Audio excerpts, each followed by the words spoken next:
Good afternoon. Hello, Denver Miles for Melanoma. Thanks for joining. My name is Dr. Stephen Ho. I am from Skin Dermatology here in town, and I've been asked to give a brief presentation regarding skin exams and sun safety. Next slide, please.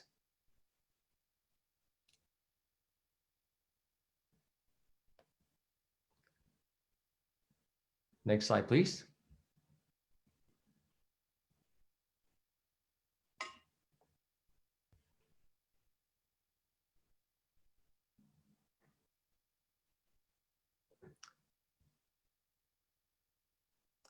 Laurie, can I have next slide, please?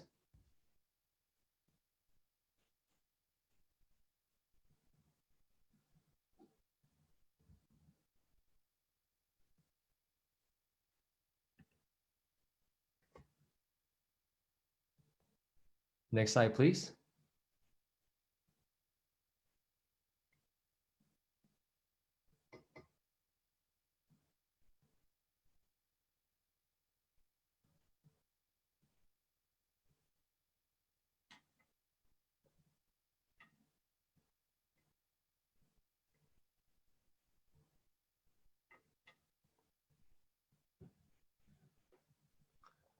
All right, so why skin exams?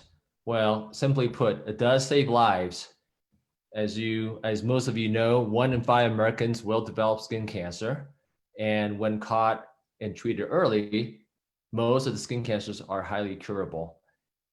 Therefore, we do recommend monthly self-exams at home, especially if you're a higher risk. Next slide. In terms of the exams at home, what are some of the possible concerning lesions? If you do have new or changing lesions, especially if it's different than other spots that you have, and this can be really any color. It can be pale, it can be pink, brown, black, and especially multicolored lesions. If any lesions associated with pain, new crusting or scabbing, bleeding, or itching might be of concern. And also certainly any open sore that doesn't heal after 3 to 4 weeks are possible concerns as well. Next slide. The ABCDEs of melanoma. This is an easy way to remind ourselves what to look for when we do our self-exams. A stands for asymmetry, B for border irregularity, C for color, different pattern colors, multi-shades of color, D, diameter, particularly growing lesions and particularly perhaps larger lesions, although there are certainly large lesions that are benign and relatively small lesions that can be skin cancers as well. And I think most important, any evolving lesions, anything that's changing, anything that looks really different than anything else you have on your body. Next slide. There are different approaches to the self-skin exam. My philosophy is for people to be thorough, to be orderly, and consistent. Some people like to start from the front side, then go to the back side. I like to go from head to toe. And certainly it would be helpful to have a full-length mirror when you're doing the exam. Next slide, please. I start from the face and neck area, and particularly also focusing on the lips, just inside the mouth, looking at the eyelids themselves as well, and particularly the ears. And this is where a hand mirror can be helpful. In terms of the scalp, you want to start by feeling for any new or unusual lumps and bumps. And then you want to try and part your hair to see the scalp skin itself. And this is where if you have a friend or a spouse or a partner that can help you, that would be greatly helpful. Next slide. In terms of the hands and arms, it's important to look at the fingernails. You want your any nail polish off for that. You want to look at the front, back, inner, outer sides, and especially a hand mirror here is also quite helpful. And then you want to go to the torso, the chest, the abdomen, the back. And this is certainly where a mirror is essential to look at the back. Of note, the back is an extremely common location for melanomas. Next slide.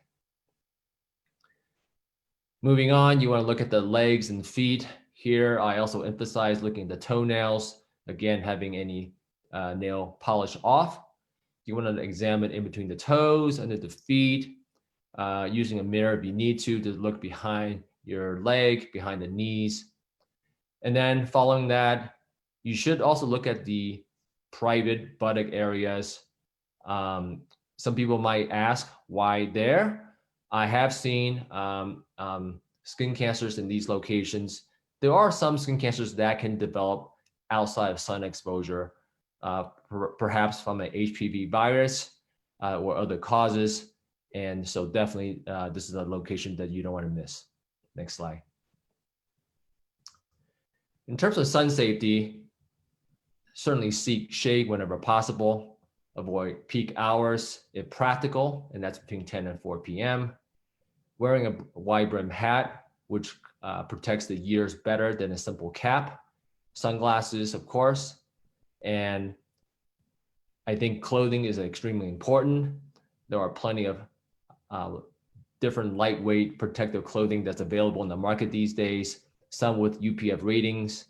I live in Colorado, and I certainly do a lot of hiking in the summer, and I have my favorite long sleeve t-shirts that I wear for hiking throughout the summer, and wearing pants whenever possible. If you are in a area where there's a large body of water, snow on the ground, or sand, this will reflect the sun rays, thus making your risk for sunburn even greater. So be really careful in those situations. Next slide. In terms of sunscreen use, I recommend using a broad spectrum SPF 30 or higher. I do like the very water resistant versions if you're sweating or in the water. And I do recommend reapplying every 90 minutes, even on cloudy days. And don't forget the tops of your feet if you're wearing sandals, the back of the neck especially. I see a lot of patients forget about their ears, and also the top of the head, especially the part line. Sometimes I do see sunburns in women on the top of the scalp. And also don't forget about the lips as well. I recommend applying the sunscreen about 15 to 20 minutes before going outside. Next slide. My final comments, see a board certified dermatologist at least yearly for an official skin exam. And certainly there are patients that we see more frequently than yearly if they're a high risk. And certainly check yourself and your partner at home. Thank you so much for your time. I believe we're